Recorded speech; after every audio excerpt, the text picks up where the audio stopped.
Alors on va voir là le module time à travers un exemple qui est le chronomètre. Alors déjà vous voyez, pour importer tout ce qu'il y a dans time, c'est ici à la ligne 3.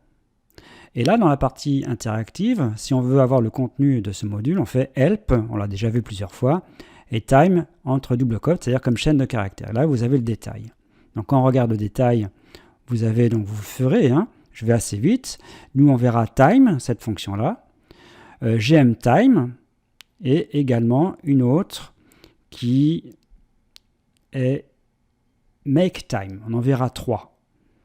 En tout cas, ce sont ces 3 fonctions qui sont utilisées dans les 2 programmes ici. Et on peut avoir un peu plus loin le détail de ces fonctions.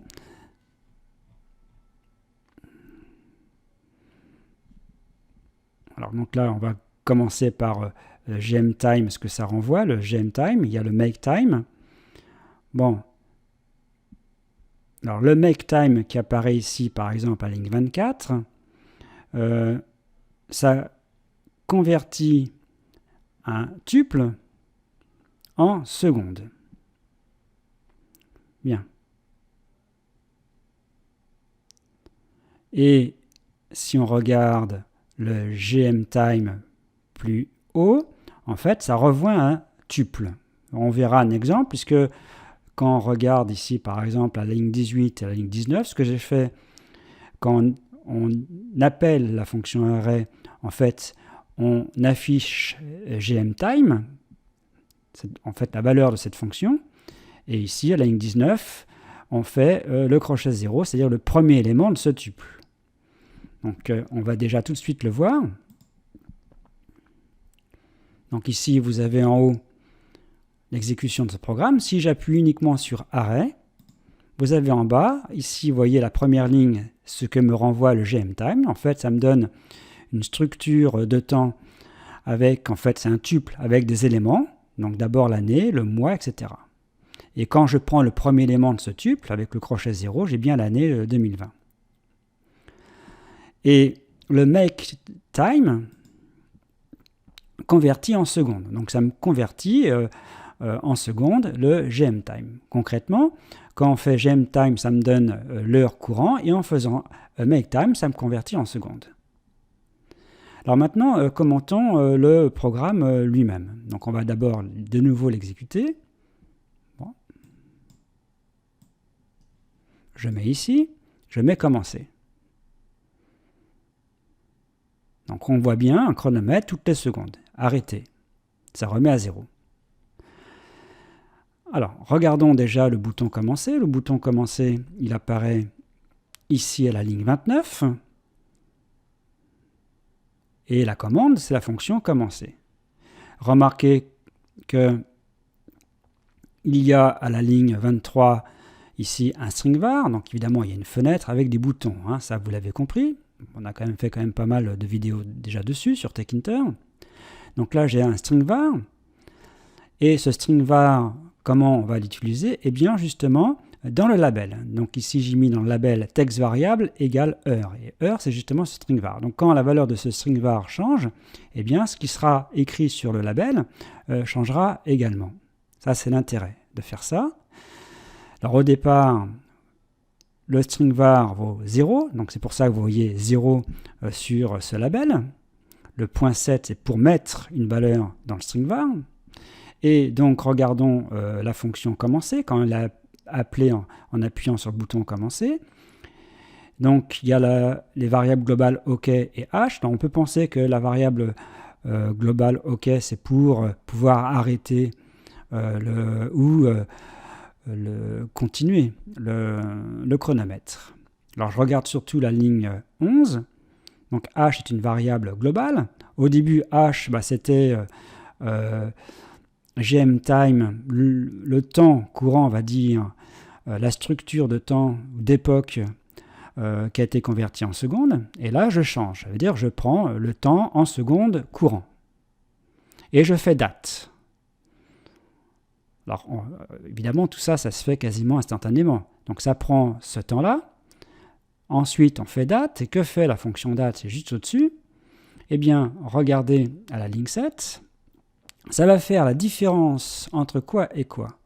Eh bien, c'est la différence entre H, qui est déjà en secondes, et le GMTime courant, qui est également en secondes. Donc on fait la différence entre les deux. Donc on fait un MakeTime, GMTime, ça c'est le temps courant en secondes, moins le temps en secondes lorsqu'on a cliqué sur commencer. Donc ça me donne bien une différence en secondes. Je convertis tout ça en float et ensuite en entier puisque je veux en entier. Et après je veux une chaîne de caractères puisque ici cette heure c'est un string var. Le point 7, c'est-à-dire que je change la valeur de ce string var et je veux que ça soit une chaîne de caractères. Et je fais ça toutes les secondes. Toutes les secondes. Donc ici, un appel récursif de la fonction date, toutes les secondes. Donc ça, c'est pour le premier programme. Alors la variable OK, elle intervient, je suppose, dans l'arrêt. Regardez, on met 1. On remet tout à 0. Et là, j'affiche comme j'ai fait tout à l'heure. Alors on remet tout à 0 pour l'heure 7 et on met OK à 1. Le fait de mettre OK à égale 1, ça veut dire que ici, la fonction date, eh bien, comme elle est appelée chaque fois, elle s'arrête. Puisque ici, ça fait quelque chose uniquement quand OK vaut 0. Bon, j'ai mis heure 7 à 0. On pourrait ne pas le faire. Par exemple, on va l'enlever. Bon, là, j'improvise. Donc, ça ne remet pas à 0. Donc, ici, il faut enlever la fenêtre déjà. On va réexécuter, voir ce que ça donne en appuyant sur arrêt. Donc, ici, je mets commencer. Arrêt, donc ça laisse sur 5, là ça remet à 0. Alors on va faire une petite rectification, c'est utile parce que justement on va regarder exactement ce que fait le MakeTime. Ça renvoie un floating point number, donc c'est un flottant. Alors ici H, c'était déjà, si on regarde bien ce que c'était H, c'était avec un MakeTime, donc c'est déjà un flottant, donc on peut penser que ce float ici est inutile, donc je vais l'enlever. Et celui-ci aussi. Bon, je fais simplement convertir, je convertis simplement en entier. Alors, regardons, ça fait quelque chose. Commencer. Donc vous voyez, il y avait des choses qui étaient écrites qui étaient en fait inutiles. Il suffit de regarder la documentation. Alors maintenant, le deuxième chronomètre. Alors je n'exécute pas, mais on va voir en fait ce que cela va donner. Donc il n'y a pas vraiment de changement profond, il y a toujours le string var, etc. Donc au niveau des boutons, pas de grands changements. Sauf qu'ici, j'utilise la fonction time. Donc comme on utilise la fonction time, on va essayer de regarder ce que fait la fonction time.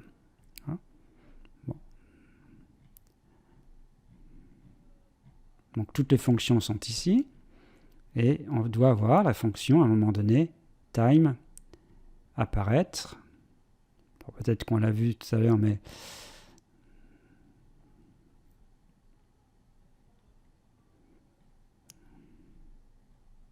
time, voilà. Alors ça renvoie un flottant également.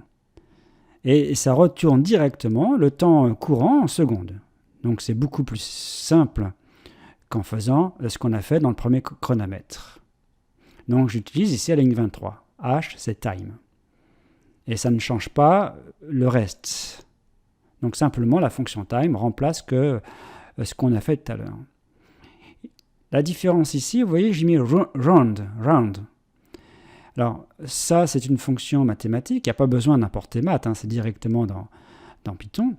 Et round, ça arrondit, comme c'est un flottant, ça arrondit le flottant ici, qui est time moins h, à 10 moins 1 près. Autrement dit, ça va faire un chronomètre en tous les dixièmes de seconde. Alors regardons. Commencer.